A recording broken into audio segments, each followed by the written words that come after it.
시사해설입니다. 일리노이 주 새 회계년도가 오늘 7월 1일부터 시작이 됩니다. 그러나 회계년도에 쓸 예산이 지금 통과가 안 된 상태에서 시작이 되었습니다. 그러니까 지출이 정지되면 당장 어떤 일이 벌어지게 될 것인지, 해결 방안은 과연 무엇인지, 또 왜 이렇게 예산 논쟁이 오래 진행되고 있는 것인지, 이런 문제들을 간략하게 정리해 보겠습니다. 오늘 당장 주의회가 할 일이 있습니다. 한 달짜리 임시 단기 예산을 통과시키는 겁니다. 22억 달러짜리 예산인데, 우선 당장 메디케이드 지출을 해야죠. 또 극빈자, 장애자 지원도 해야죠. 주경찰 봉급도 줘야죠. 또 감옥서에 있는 재소자들의 음식도 사야 되고 여러 가지 쓸 돈이 있는데, 이거를 위해서 이제 임시로 한 달짜리를 통과를 시킨다는 그런 보관을 가지고 있습니다. 이 예산 통과를 놓고 이제 주지사와 주의회가 오랫동안 대결을 하고 있는데 쉽게 해결이 되지 않았습니다. 그러니까 민주당 의회가 한 달짜리 예산을 통과시켜서 우선 급한 불을 끄자, 그리고 한 달 시간을 벌자, 이런 생각을 지금 하고 있는 겁니다. 그런데 이 보관도 확실치가 않습니다. 상원 통과는 거의 확실시 되고 있습니다만 하원 통과 자체도 미지수입니다. 그리고 상하원 모두 통과하더라도 가버너가 과연 사인을 할 것인지 이것도 미지수고, 또 가버너의 서명에 관계없이 3분의 2선 통과가 가능할 것인가, 소위 우리가 veto proof 그러죠. 가버너가 거부권을 행사해도 이것을 무효화할 수 있는 정도의 표가 의회에 있는 것인가, 그런 의문도 제기가 되고 있습니다. 또 이 주 공무원들의 페이책, 그 월급은 대부분 7월 15일에 이제 지급이 됩니다. 그러니까 지금으로부터 한 보름 정도 여유가 있는 상황이죠. 그러나 만일 이것도 저것도 다 안 되면은 실질적으로 일리노이 주 정부는 셧다운, 폐쇄에 들어가게 됩니다. 그러나 이제 일부 지출은 법으로 보장이 되어 있습니다. 그래서 은퇴 공무원들의 연금이라든가, 은퇴자들이 체크를 주지 않으면 살 수가 없으니까, 또 은퇴자의 혜택이라든가, 저소득층에 대한 현금 지원, 이 돈이 없으면은 저소득층이 뭐 굶을 수도 없죠. 그러니까 이 문제도 이제 지출을 하도록 되어 있습니다. 또 주 정부가 이제 부채를 많이 지고 있는데 이자를 낸다든가 부채 상환, 이것도 할 수 있도록 이렇게 법이 되어 있습니다. 그리고 시라든가 타운 빌리지가 인컴 텍스, 세일스 텍스, 퓨얼 텍스 이런 거 이제 같이 부과를 했는데 그 쉐어는 이제 받을 수 있도록 이렇게 법이 규정을 하고 있습니다.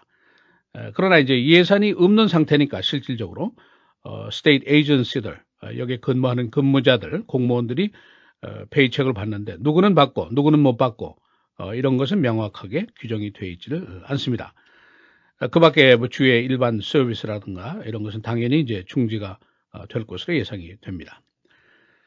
왜 이런 일이 도대체 벌어지고 있는가? 한마디로 일리노이 주에 돈이 없기 때문이죠. 부채는 많고 지금 외상값도 제대로 못 갚고 있는 상태인데, 해결점에 대해서 이제 주지사의 보관은 지출 삭감이다, 없는 돈 못 쓴다, 이런 주장이죠. 그리고 이제 주의회가 새 예산을 작성해서 가버너한테 보냈는데 지난달에 이 예산 자체가 적자 예산입니다. 40억 달러 정도가 이제 적자인데 가버너가 이것을 비토했죠. 주의회에서는 상하원 민주당이 이제 다수인데 가버너가 너무 극단적인 그 생각을 가지고 있다, 이렇게 또 비판을 하죠.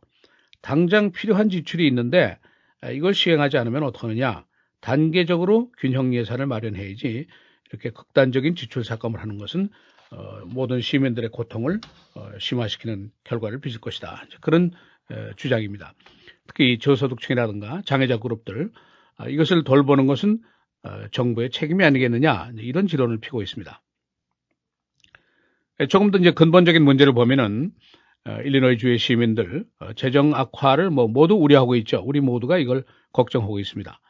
그래서 지난 선거 때 브루스 라너 주지사를 선출을 했는데, 이 재정적으로 지금 메스가 되어 있는데 이걸 해결해라 하는 위임 사항을 이 사람한테 준 거죠. 그러니까 브루스 라너 주지사의 입장에서도 지출을 삭감하고 예산을 정리할 의무를 가지고 있습니다. 그가 안 할 수가 없는 일이죠. 근데 이제 문제는 정도의 문제입니다. 얼마나 균형 있게 접근을 하느냐, 시도를 하느냐, 이게 이제 바로 문제입니다. 여기에 이제 근본적으로 공화당, 민주당, 가버너 의회의 의견 차이가 이제 크게 불거져 나오고 있는 것이죠. 브루스 라너 가버너가 제시한 안은 이겁니다. 이제 한마디로 말씀드리면은 pro-business, anti-union 이런 얘기죠. 노조의 그 근로자들의 권리가 너무 지나치다. 이거를 억제하고 줄여야 한다. 그런 지론이고, 기업에 혜택을 많이 줘야 된다.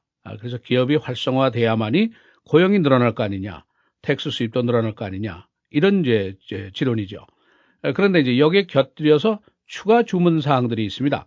이거 선거 때부터 주장한 건데, 이 의회 의원들의 임기를 제한하자.